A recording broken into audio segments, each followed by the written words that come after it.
건물 없는 교회 어울림교회 임목사입니다. 오늘도 마태복음 특강을 이어나가려고 합니다. 자, 오늘의 제목은 예루살렘 성전은 왜 무너지고 말았는가 라는 제목으로 하나님 말씀을 나누려고 합니다. 부제목은 군대는 그의 편에 서서 성소 곧 견고한 곳을 더럽히며 라는 제목으로 하나님 말씀을 나눌 때 성령님을 체험하고 예수님을 만나는 그런 시간이 되기를 간절히 기도드립니다.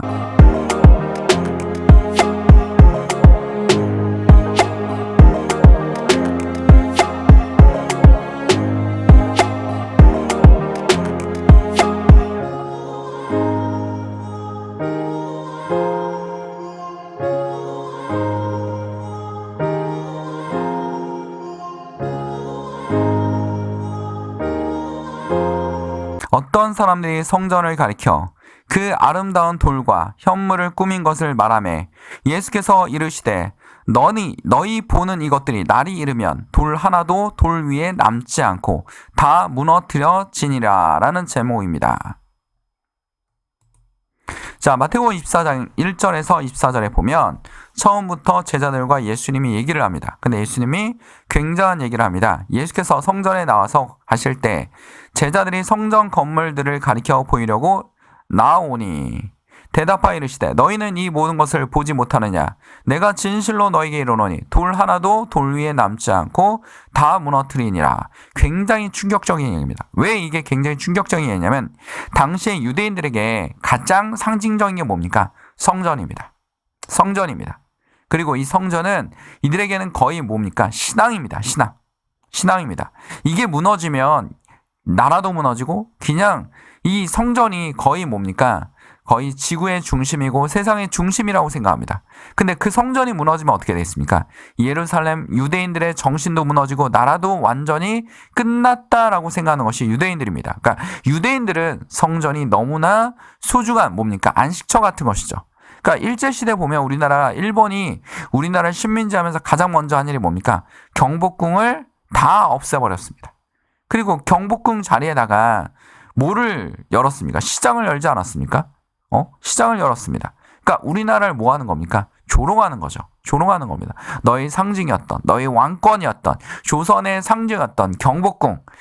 궁궐 중에 가장 중요한 게 경복궁 아닙니까? 왕이 직접 정책을 신하들과 얘기하는 곳이 경복궁인데, 그러니까 이런 점을 굉장히 중요한, 그러니까 가장 중심이 되는 궁입니다. 나머지 궁궐은 거의 뭡니까? 그냥 제2의 그러니까 왕의 뭡니까? 그냥 왕들을 위한 리조트 같은 거예요. 근데 경복궁은 왕이 모든 정책을 논한 곳인데 그걸 무너뜨려버리고 거기다 시장을 열었어요.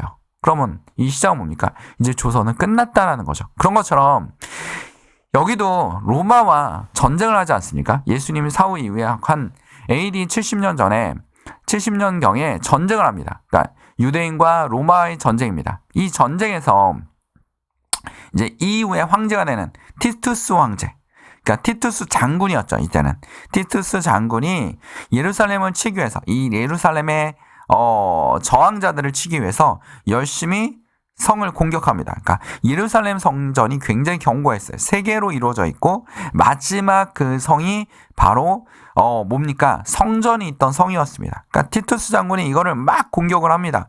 공격을 해서 어떻게 합니까? 결국 첫 번째 성도 무너뜨리고 두 번째 성도 무너뜨리고 세 번째 성전으로 들어갑니다. 그리고 성전에 가서 어떻게 합니까? 성전을 파괴하게 되죠. 병사들이 거기다 불도 지르고 파괴합니다.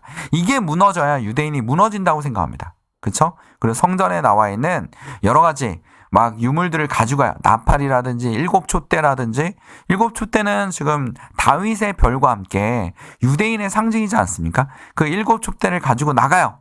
그리고 그거를 전승 기념으로 만들어 놓습니다. 잘 보시면 알겠지만 이 일곱촛대는 여러분 뭡니까? 티투스의 이 승전을 얘기하는 뭐가 있습니까? 바로 문이 있습니다. 로마에 가면 문이 있어요. 이게 뭐냐면 티투스 개선문입니다. 그 티투스 개선문의 일부를 보면 이 메노라 일곱촛대를 뭐 하고 있습니까? 가져가는 장면이 나오지 않습니까? 이 일곱촛대를 가져가는 이 장면을 통해서 어떻게 합니까? 승전을 부린 거예요. 나팔도 가져오고 우리 성전에 보관했던 금나팔, 일곱촛대 이런 걸 다 가져갑니다. 진설병을 놓는 상까지 다 들고 가요. 그래서 이런 상징을 만들어 놓고 티투스 개선문을 만들어 놨습니다. 그리고 그 뒤에는 여러분 로마 하면 생각나는 건축물 있죠? 콜로세움. 이때 이제 아치형으로 처음으로 만들어서 이제 로마의 상징인 건축술 중에 아치형이 발달하기 시작했습니다. 자, 다니엘서도 보면 이런 예언을 하고 있습니다. 뭐라고 예언하고 있냐면 다니엘서 11장 31절에 보면 군대는 그의 편에 서서 성소 곧 견고한 곳을 더럽히며 매일 드리는 제사를 폐하여 멸망하게 하는 가증한 것을 세울 것이며, 그러니까 성을 정복할 때마다 티투스 장군은 닥치는 대로 다 죽였어요. 다 죽여가지고 없애버리고 막 이랬습니다. 심지어 성전도 어떻게 했어요? 불태워버렸죠. 성전을 불태우기 전에 유대인들이 가장 싫어하는 동물이 있습니다. 여러분, 이슬람도 이 동물을 먹지 않죠. 뭡니까? 돼지입니다. 힌두교는 소를 먹지 않습니다. 소가 신성하다고 생각하기 때문에 먹지 않아요.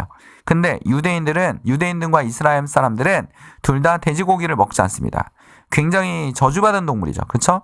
그러니까 돼지는 굉장히 유대인들에게는 굉장히 상징적인, 절대 먹어서는 안 되는 막 이런 겁니다. 그래서 여러분들 그 이슬람 노동자들도 한국에 와서 가장 조심하는 게 뭡니까? 돼지고기가 섞여 있는 김밥 이런 거 안 먹으려고 합니다. 돼지고기가 있는 햄버거 이런 거 안 먹으려고 합니다. 그렇죠? 이런 거 안 먹으려고 해서. 그래서 이걸 통해서 어떻게 합니까?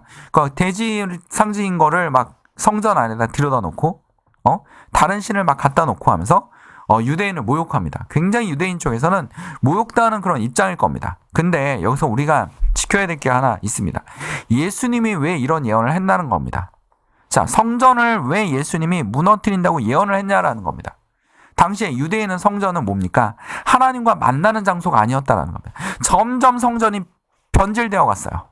변질되어 가서 뭡니까? 쉽게 말하면 경제활동, 생산활동을 하는 곳이에요. 돈 버는 곳입니다. 돈 버는 곳이 되어버렸어요. 하나님은 없고 돈을 모아서 걷어들여서 유대 지도자인이나 이런 사람들의 상징적인 게 되어버렸습니다. 그리고서 백성들에게는 굉장히 신성한 것처럼 상징시켰죠. 거의 뭐가 됐습니까? 우상화되었습니다. 하나님보다 더 우선시되는 거룩한 성전에 아무것도 없이 깨끗이 있어야지만 복을 받는 것처럼 얘기하는 그런 식으로 되었다라는 겁니다. 그래서 예수님이 성전에 가면 정화운동도 하시고, 그리고 바리새인들을 향해서 쓴소리 많이 하지 않습니까? 그러니까 바리새인이나 사두개인이나 제사장들 입장에서는 예수님은 굉장히 눈에 가신 겁니다. 이들은 예수님을 알아보지 못했어요. 예수님이 메시아라고 인정하지도 않았습니다.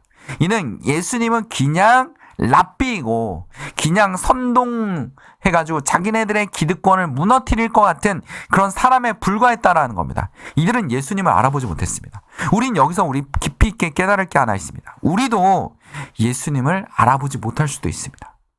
여러분도 이 제사장과 사두개인과 바리새인들은 정말 하나님 말씀에 뛰어난 사람들이었어요. 율법을 달달 외우고 다니는 사람들이었습니다. 그래서 예수님이 이들과 얘기할 때도 율법으로 얘기하지 않습니까?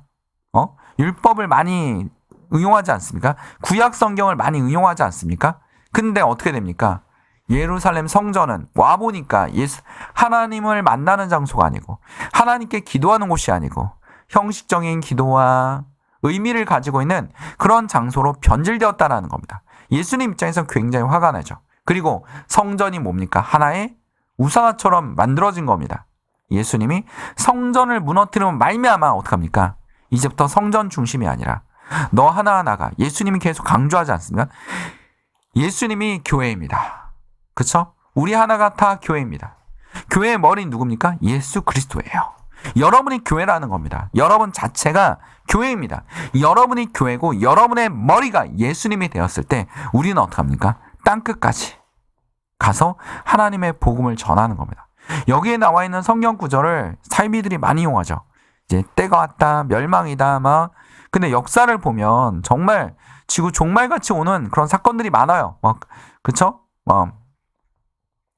굉장히 흑사병도 돌아서 엄청나게 많은 사람 들고, 갑자기 유럽에, 빙하기가 와서 굉장히 추워지는 경우도 있었고요. 그쵸? 그리고 전쟁을 통해서 1차 세계대전과 2차 세계대전 때 얼마나 많은 사람들이 죽었습니까? 그렇죠? 거기다가 또 이번에 바이러스가 막 돌면서 사람들이 또 세계 인구가 급격히 약간 더 주는 아주 비극적인 일들이 일어나죠. 이럴 때마다 뭡니까? 거짓 선지자들이 등장해서 이것이 바로 종말이다 라는 겁니다. 우리가 종말의 때는 알 수가 없습니다. 예수님도 말씀하시지 않았어요. 때와 장소 뭐 이런 거 모릅니다. 우리는 지금 내일 지구가 멸망할지라도 오늘 한 그루의 사과나무를 심듯이 뭐합니까? 천천히 걸어가는 겁니다. 신앙생활 하는 겁니다. 묵묵하게 예수님이 말씀하시고 강조한 것을 우리는 머릿속에 기억해야 돼요. 기억해야 됩니다. 그게 굉장히 중요하죠. 우리는 굉장히 중요합니다. 여기 보면 뭐 지붕에도 올라가지 말고 막 이런 말들이 굉장히 많아요. 지구가 멸망할 것처럼 막 얘기를 합니다. 그러나 이런 것들이 이건 뭡니까? 다. 그쵸? 이런 것들이 있을 때 예수님 당시에도 이런 일들이 있었고 그리고 AD 70년에 티투스에 의해서 예루살렘 완전히 학살장으로 변하는 일들이 벌어집니다. 그리고 예루살렘 멸망하죠. 여러 마음속에 아직도 우리의 마음속에는 뭐가 있습니까? 바로 우상이 있습니다. 이 성전이란 상징적인 것이 있습니다. 우리에게 뭐가 우상이 될 것 같습니까? 여러분들 잘 생각해 보십시오. 성전에서 일어났던 바리새인들 굉장히 돈에 집착하고 있죠. 그러니까 말세가 갈수록 사람들은 뭡니까? 돈을 흠모하고 막 성경 구절에 나오지 않습니까? 돈을 사랑하고 이기적이고 남에 대한 베품이 없고 사랑도 없고 그렇죠? 남는 도 없습니다. 여러분 잘 보세요. 현실을 보세요.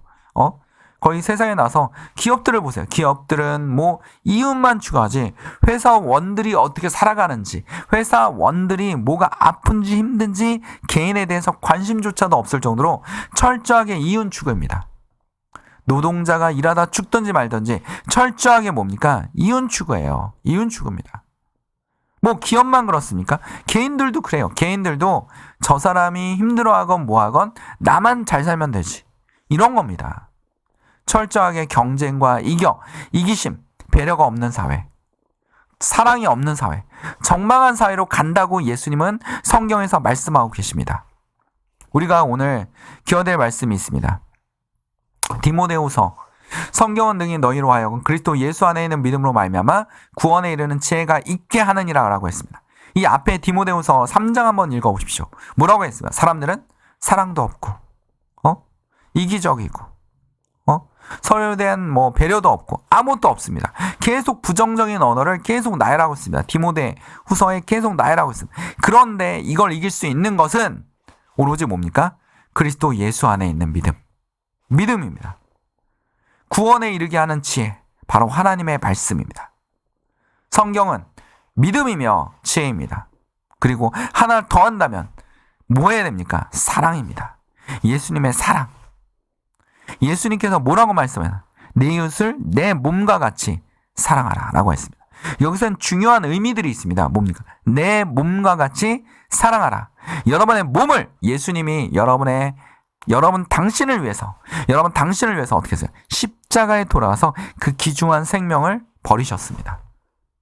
예수님의 생명보다 더 귀중한 자신을 사랑하듯이 그 예수님의 생명보다 더 사랑받는 여러분을 구원하기 위해서 예수님의 생명을 버린 것처럼 여러분 몸은 소중합니다. 근데 그 몸같이 사랑하라라고 예수님 말씀하고 계십니다. 근데 여러분 어떻게 하고 있습니까? 저 사람이 어떻게 되고 말건 무조건 가서 뭐 해야 됩니까? 내가 이겨야 됩니다. 내가 손해보지 말아야 됩니다. 절대로 손해볼 수 없습니다. 라는 굉장히 사람들이 이기적으로 변한다는 겁니다. 우리 그리스도인들은 세상에 나와서 예수를 믿는 사람들은 세상 안에서 뭡니까? 빛과 소금의 역할을 감당해야 됩니다. 오늘 말씀 한번 잘 기억해봅시다. 성경은 능히 너로 하여금 그리스도 예수 안에 있는 믿음으로 말미암아 구원에 이르는 지혜가 있게 하느니라. 하나님 말씀이 여러분의 뭐가 있게 합니까? 구원에 이르는 지혜가 있게 하는 하나님의 말씀을 붙드는 그런 하루하루가 되기를 간절히 축원드립니다. 이 말씀을 기억하며 오늘 말씀 마치도록 하겠습니다. 성경은 등이 너희로 하여금 그리스도 예수 안에 있는 믿음으로 말미암아 구원에 이르는 지혜가 있게 하느니라. 다 같이 기도드리겠습니다. 사랑하는 주만의 아버지, 오늘 말씀을 통하여 말씀을 듣고 우리가 변화되게 하시고 예수님을 만나게 하시고 성령님을 체험하는 그런 시간이 되게 하여 주시옵소서. 어둠의 영에서 벗어나게 하시고 아픈 질병에서 예수님의 손으로 만져주시사 치료함을 받게 하여 주시옵소서. 식탁 위에 음식이 떨어지지 않게 하시고 하나님께 감사하며 생활한 주의 성도들이 되게 하여 주시옵소서. 우리를 사랑하시는 예수 그리스도 이름으로 기도드립니다. 아멘. 하나님께 영광의 박수를 올립니다. 건물 없는 교회, 얼린교회 말씀 창고였습니다.